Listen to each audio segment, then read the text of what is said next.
नमस्कार मित्रांनो, ठरलं तर मग या मालिकेत उद्याच्या भागात असं दाखवलं आहे की आता आपली ही जी काय प्रिया आहे ती मस्तपैकी सापडली गेलेली असते घरच्यांच्या तावडीत.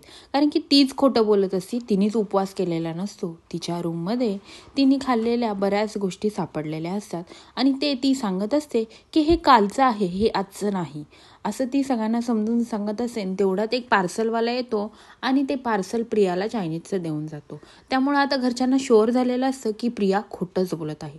तेव्हा पूर्णाजी म्हणते की प्रिया तू गप्पच बस, मला वाटत होतं आज ना उद्या तू सुधरशील, पण तू सुधरूच शकत नाही. दिवसांदिवस तू जास्तच खोटं बोलत चालली आहे. आणि तेव्हाच आता कल्पना पण तिच्यावर चिडलेली असते आणि ती म्हणत असते की प्रिया असं नाटक कशाला करायचं, तुला नव्हता धरायचा उपवास तर सरळ सरळ सांगायचं ना, नाही धरला असतास तरी चाललं असतं. असं बोलून ती तिच्या पुढून निघून जाते. आणि तिला पण खूप राग आलेला असतो की तिचा कुठे ना कुठं विश्वासघात होत असतो. ह्या गोष्टीचा तिला जरा जास्तच त्रास होत असतो. आणि आता ह्या दोघींचाही खरा चेहरा खऱ्या रीतीने आता घरच्यांच्या सगळ्यांच्या समोर आलेला असतो. आणि आता सायलीही तिला बोलत असते की प्रिया आता तरी सुधर आणि जरा कामाची सवय लावून घे. असं बोलल्यानंतर ना प्रिया तिच्याकडे रागाने बघत असते आणि म्हणते कामाची सवय का लावून घे म्हणते का, कारण की आज जर तुझ्या रूममध्ये कचरा सापडला ना, तो नाही सापडला नसता आणि तू अशी तोंडावर पडली नसतीस, कळालं. त्यामुळं थोडी कामाची सवय लावून घे आणि थोडाफार स्वयंपाक पण जमव, म्हणजे अशी तुला पार्सल मागवण्याची वेळ नाही येणार.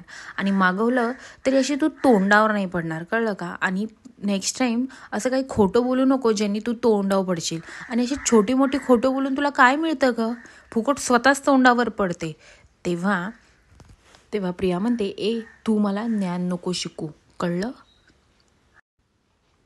तेव्हा सायली म्हणते ओके, नाही शिकवत तुला ज्ञान, पण एक सांगते तुला, जर माणसं जिंकायची असतील ना तर मनात खरेपणा असावा लागतो, कळालं. आणि तोच तुझ्याकडे नाही आहे.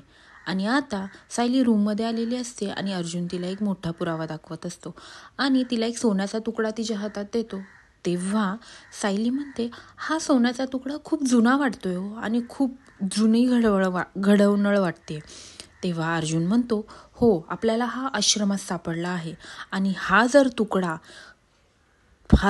साक्षीचा आहे हे जर सिद्ध झालं तर आपण साक्षीला अटक करू शकतो आणि साक्षी आश्रमात खून झाला तेव्हा तिथं हजर होते हे आपण प्रूफ करू शकतो. असं सगळं तो आपल्या सायलीला सांगत असतो. आणि आता प्रियाने हे सगळं बोलणं बाहेर उभं राहून ऐकलेलं असतं आणि ती अचानकच दार ढकलून आत येते. आणि आत आल्यानंतर आता सायली एकदम डचकते आणि सायलीच्या हातातनं तो सोन्याचा तुकडा पडतो.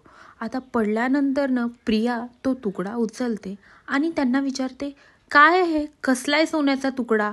आता प्रिया हे सगळं महिपतला सांगणार की असं असं अर्जुनला एक सोन्याचा तुकडा सापडला आहे, त्यामुळे आपण गोत्यात येऊ शकतो आणि तो तुकडा जर कळला की साक्षीचा आहे त्यामुळे साक्षी पण अडकेल.